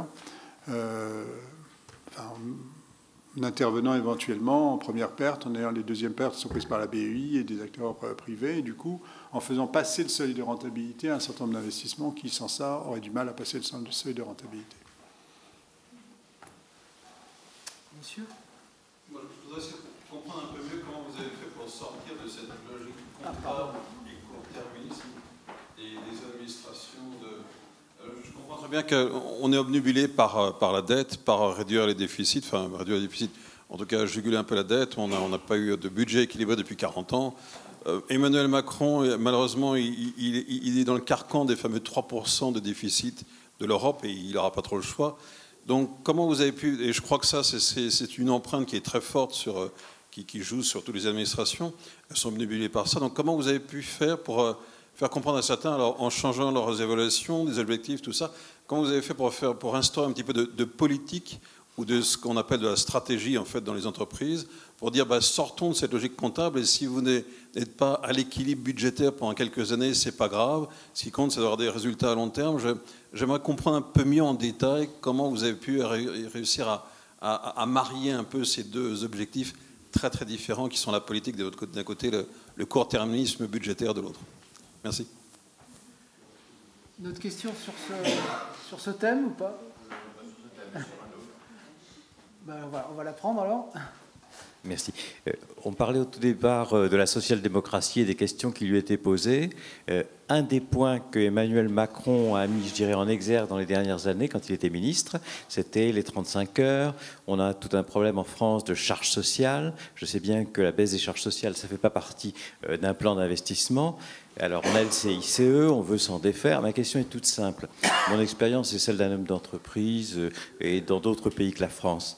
Ma question, c'est comment la France sortira dans le quinquennat ou plus tard de ce poids à l'embauche qui, en dehors du problème des compétences qui est parfaitement posé ici et on l'espère sera résolu, serait celui de nous mettre en termes de charges sociales au-dessous de ce que nous avons aujourd'hui. On prend des pays comme l'Espagne, par exemple, qui ne font pas des miracles, dans lesquels j'ai eu à gérer des entreprises. On a 20 points dans les entreprises de charges sociales en moins de ce que nous avons dans notre pays.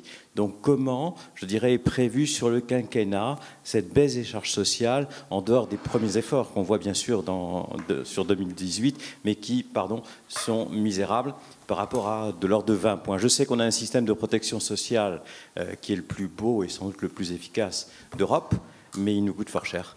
Donc voilà, c'est une grande question. C'est une grande question.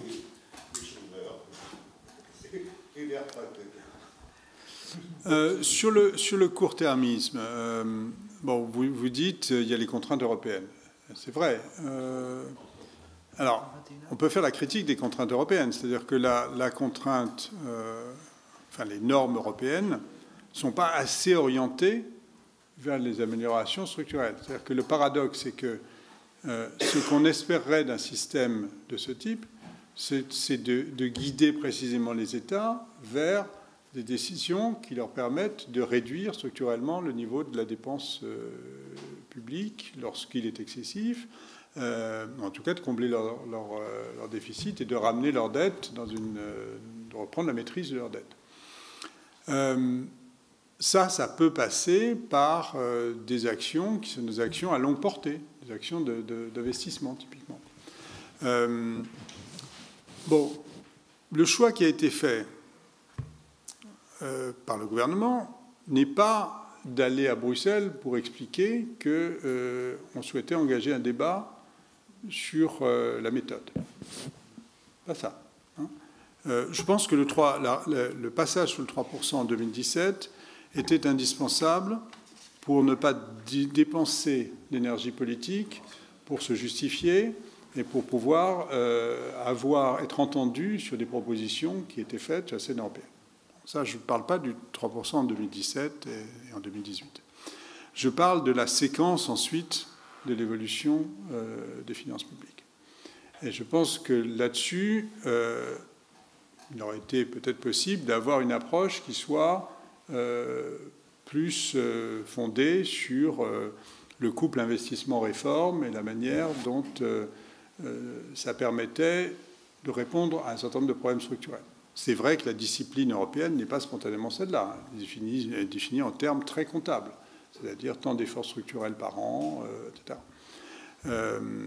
Donc cette discussion, elle consommait un peu de capital politique si on voulait l'avoir. Mais il me semble que nos partenaires savent bien que le problème de la France, ce n'est pas la capacité du ministère des Finances à piloter année après année les choses, c'est des problèmes qui sont plus des problèmes de fond.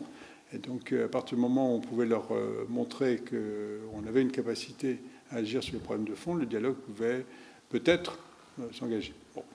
Ensuite, le ministère des Finances a souhaité avoir une certaine stratégie vis-à-vis de nos partenaires européens, dont acte.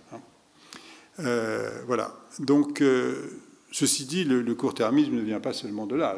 Nous avons nos propres biais court-termistes, et je pense qu'on peut agir sur nos propres biais court-termistes à l'intérieur de ces contraintes. Sur le sujet charges sociales, 35 heures, etc. Bon, d'abord, qu'est-ce qui se fait? Il se fait la bascule cotisation sociale salarié CSG, qui est une manière de réduire le coût du travail en comportant une partie de la charge de financement essentiellement sur les retraites. Hein. Ce qui me paraît, disons-le un peu brutalement, justifié, c'est-à-dire que je pense que la France est un pays dans lequel aujourd'hui le taux de pauvreté des retraités est de 7%, le taux de pauvreté des retraités en Allemagne est à peu près 2 fois plus élevé, le taux de pauvreté des jeunes est de 20%. Donc, et le revenu moyen des retraités est supérieur, non pas pension de retraite, mais revenus tout compris, est supérieur au revenu moyen des actifs, légèrement supérieur. Donc on a eu, par le fait qu'on a tardé à faire les réformes des retraites, on a eu un déséquilibre générationnel qui s'est créé. Et je pense que c'est justifié que de reprendre une partie par le canal de la fiscalité. Il n'y a pas d'autre solution. Ça ne fait pas plaisir aux retraités, ça se comprend, mais enfin, ça me paraît justifié. Bon. Donc ça, c'est deux choses c'est une chose qui se fait. La deuxième, c'est la pérennisation du crédit d'impôt compétitivité emploi sous forme d'allègement de cotisations sociales redistribuées vers les bas salaires. Donc, puisque vous savez, quand vous éliminez le CICE, vous avez un effet d'augmentation de la fiscalité que vous pouvez ensuite redistribuer en reprofilant vers les bas salaires. Là encore, je pense que c'est justifié de le faire parce que, je trouve que j'étais président du comité d'évaluation du CICE. Je crois que le CICE a joué un rôle tout à fait nécessaire dans une situation d'urgence sur les profits des entreprises dans une période conjoncturellement très, très défavorable. Donc il a permis de sauver probablement un certain nombre d'entreprises. Je pense qu'il a permis de réduire effectivement le coût du travail, en particulier du travail faiblement qualifié, que ça a eu un impact. C'est très difficile à mesurer parce que comme toutes les entreprises ont en fait été d'une manière ou d'une autre touchées par le CICE directement ou indirectement, on a beaucoup de mal à mesurer, mais je pense que c'était justifié. Et néanmoins, le mieux que peut avoir fait le CICE, c'est d'atteindre ce que donne un allègement de cotisation sociale, puisque asymptotiquement, le mieux qu'on puisse faire, c'est d'atteindre le même effet. Probablement, il y a quelques pertes en ligne du fait que dans une entreprise, c'est pas exactement la même chose d'avoir un crédit d'impôt et d'avoir quelque chose qui, en base, immédiatement... Oui, alors en trésorerie, c'est différent, mais ça a été traité par le préfinancement. Mais surtout, c'est dans les choix d'investissement, vous ne pouvez pas exclure que du côté de ceux qui sont amenés à faire les choix d'investissement, le bénéfice CICE ne soit pas complètement pris en charge. Notamment, par exemple, dans les entreprises internationales multinationales, ils vous disent tous qu'ils ont beaucoup de mal, quand ils défendent des projets d'investissement, à les défendre sur la base du CICE, alors que leurs concurrents dans d'autres pays leur disent c'est en base, c'est ça, et c'est le coût du travail, c'est ça. Donc, là, donc il vaut mieux, effectivement, pérenniser sous forme d'allègement de cotisations sociales. Maintenant, les cotisations sociales restent élevées pour des raisons qui tiennent à la socialisation, essentiellement, qui tiennent à la socialisation de la retraite, de la santé en France. Alors, qui tiennent aussi au niveau du chômage, mais vous savez, ce qui coûte cher en matière... la politique de l'emploi coûte cher, mais ce n'est pas tellement l'indemnisation du chômage qui coûte particulièrement cher, c'est plus tous les efforts qu'on fait en faveur de l'emploi peu qualifié et les allègements, justement, de cotisations sociales. C'est ça qui, à la fin, coûte très cher. La politique de l'emploi, c'est plus de 100 milliards aujourd'hui, si on compte tout. Et là-dedans, vous avez aujourd'hui, si vous comptez allègement de cotisation sociale plus CICE, plus allègement spécifique à certains secteurs, vous n'êtes pas loin de 50 milliards. Donc c'est ça qui coûte quand même très très cher. Donc, pour revenir sur votre point, il y a tout ça qui explique que les cotisations sociales soient élevées. Alors, comment on peut les réduire? Il me semble qu'il y a tout de même la meilleure manière, ça reste le fait de dire on a aujourd'hui un taux d'emploi qui est particulièrement faible. On est plus de 10 points en dessous des meilleures performances européennes. Et si on avait effectivement un taux d'emploi plus élevé, alors l'équilibre en matière de retraite, de santé, etc., tout ça serait quand même beaucoup plus favorable. Donc il me semble que là, c'est la sortie par le haut.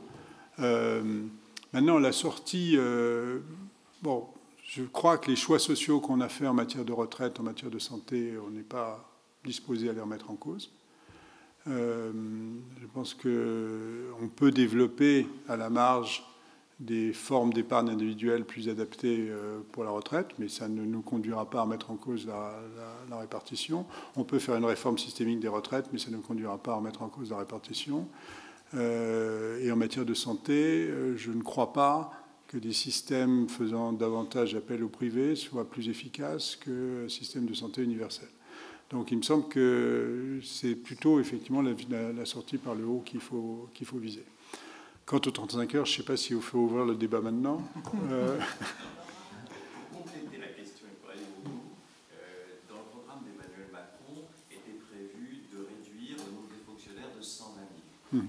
Donc, je sais qu'on n'a pas prévu de faire par petits paquets 20 000, 30 000 par an, ce n'est pas la méthode et ça paraît extrêmement intelligent. Ma question c'est, est-ce qu'il est prévu, comme on le ferait dans le secteur privé, un espèce de grand audit, puisqu'il y a la numérisation, etc., de la fonction publique, pour évaluer avant où sont les réductions d'emploi, comment on va les faire, dans quelle durée?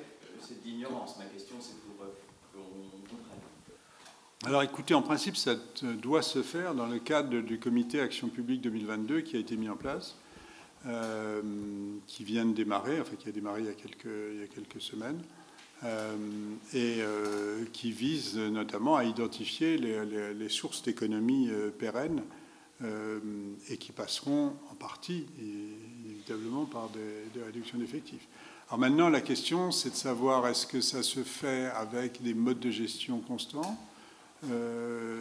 ou est-ce que ça se fait avec une réflexion plus profonde sur les modes de gestion, sur le partage entre des fonctions qui sont exercées par l'État aujourd'hui et d'autres qui sont exercées par le secteur privé ou associatif. Enfin, ensuite, quand vous rentrez là-dedans, le nombre de paramètres est considérable. On va prendre encore 2 questions.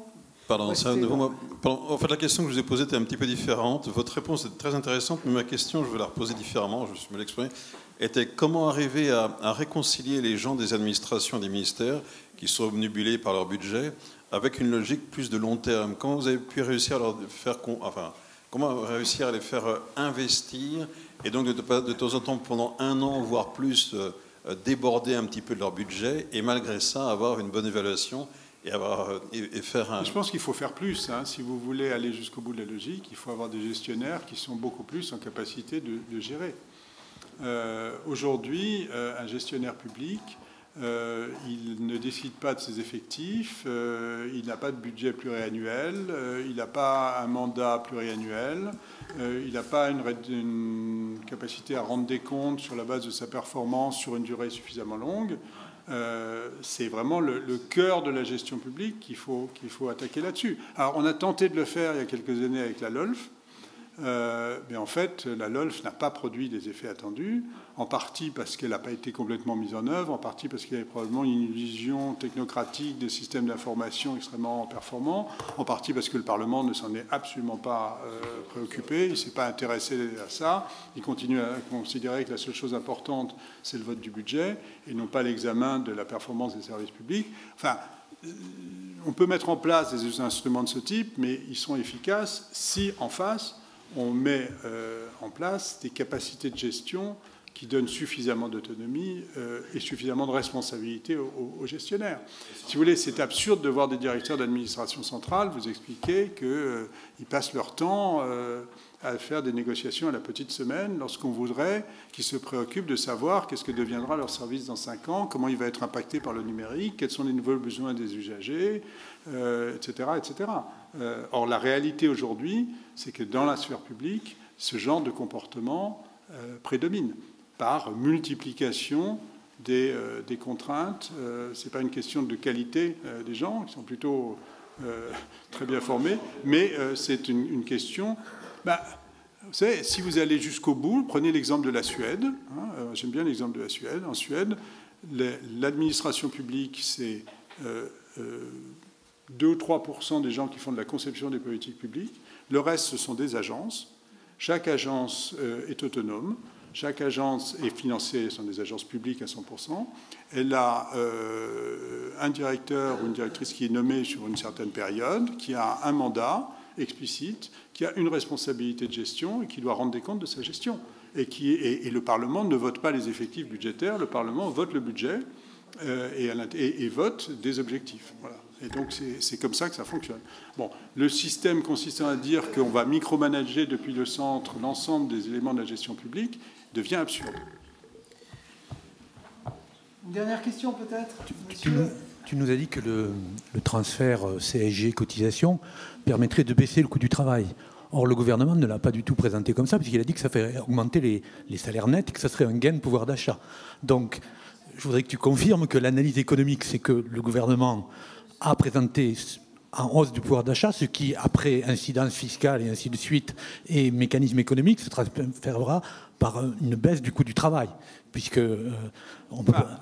Oui, alors, c'est toute la question habituelle de savoir est-ce que les cotisations salariées sont payées par les salariés ou par les employeurs. Et ce qu'on sait, c'est que dès lors qu'on ne raisonne pas au niveau du SMIC, où les choses sont claires, parce que le gouvernement décide administrativement du niveau du salaire brut, dans des salaires qui se forment sur le marché, l'équilibre se fait. Voilà, donc ce ne sera pas une hausse du pouvoir d'achat, ce sera une baisse du coût du travail. Ce sera peut-être une hausse du pouvoir d'achat, ça dépendra. Et c'est un avantage, à soi. Non, mais par rapport, je pense que votre question peut se poser sur l'ensemble des cotisations sociales. Donc j'ai répondu. Donc là, vous réduisez les cotisations qui pèsent sur le travail. Ensuite, la manière dont ça se répartit effectivement entre augmentation du salaire net et baisse du coût du travail, c'est quelque chose qui se décide dans l'équilibre de la négociation sociale. Et c'est pas un mystère de dire que si les salariés ont plus de pouvoir d'achat par la réduction des cotisations sociales, c'est un des éléments qui intervient dans leur propre attitude, dans l'attitude de leurs représentants. La loi travail permet que l'équilibre soit microéconomique et soit au niveau de l'entreprise. Donc elle a donné cette liberté. Puis pour prolonger, parce que ça c'était sur l'aspect santé du plan, il y a 5 milliards qui sont prévus. Donc il y a un flux régulier d'investissement dans la santé à partir des hôpitaux, donc décentralisé, qui n'est pas inscrit dans les budgets comme les autres dépenses, qui tiennent aux marges brutes des hôpitaux et à leur capacité. Donc je pense que, vu ce que tu as déjà dit, tu vas dire que ce n'est pas possible de répondre. Est-ce que ces 5 milliards, les 3 qui sont spécifiques hôpitaux, ils sont en plus ou pas vis-à-vis de la tendance? Tu as déjà dit que ce n'était pas évident. Dans le cas des hôpitaux, ils sont sous Ondam. Voilà. Donc ça, c'est une réponse... Voilà, donc, ça ne fait pas très plaisir au ministère de la Santé, disons. Oui, donc ça veut dire que, en gros, comme il y a un flux annuel de 4 à 5 milliards d'investissements, ces 3 milliards ne sont pas en plus, c'est comme s'il y avait une enveloppe. Ils sont dedans, mais ils sont plus ciblés. Ils sont plus ciblés, voilà. Ils sont plus mis sous une contrainte disons, à la fois de méthode et d'efficacité. Ouais. Il y a d'ailleurs dans le rapport, on prend exemple sur ce qui s'est fait en matière de santé, sur les choix d'investissement, parce que il y a une rationalisation oui, il y a des comités, ça remonte au centre pour éviter les effets des décisions décentralisées locales. C'est un des avantages de ce qui a été centralisé. Mais c'est ça, en gros. Non, dans le cas de la santé, il n'y a pas de ressources nouvelles. Voilà, c'est la reprise de ce mécanisme. D'accord. Bien. Mais écoutez, je vous propose de finir ce débat. Entre le financement de... Ben non, il n'est pas fini alors. Émis par la Banque centrale européenne, y a-t-il des rapports? Non. Voilà. Merci beaucoup à tous. Et on espère vous revoir donc pour les prochaines séances de débat de l'Observatoire économique de la Fondation Jean Jaurès. Et on remercie tout particulièrement Jean pour la qualité de sa présentation et de ses réponses. Merci à tous. Bonne soirée.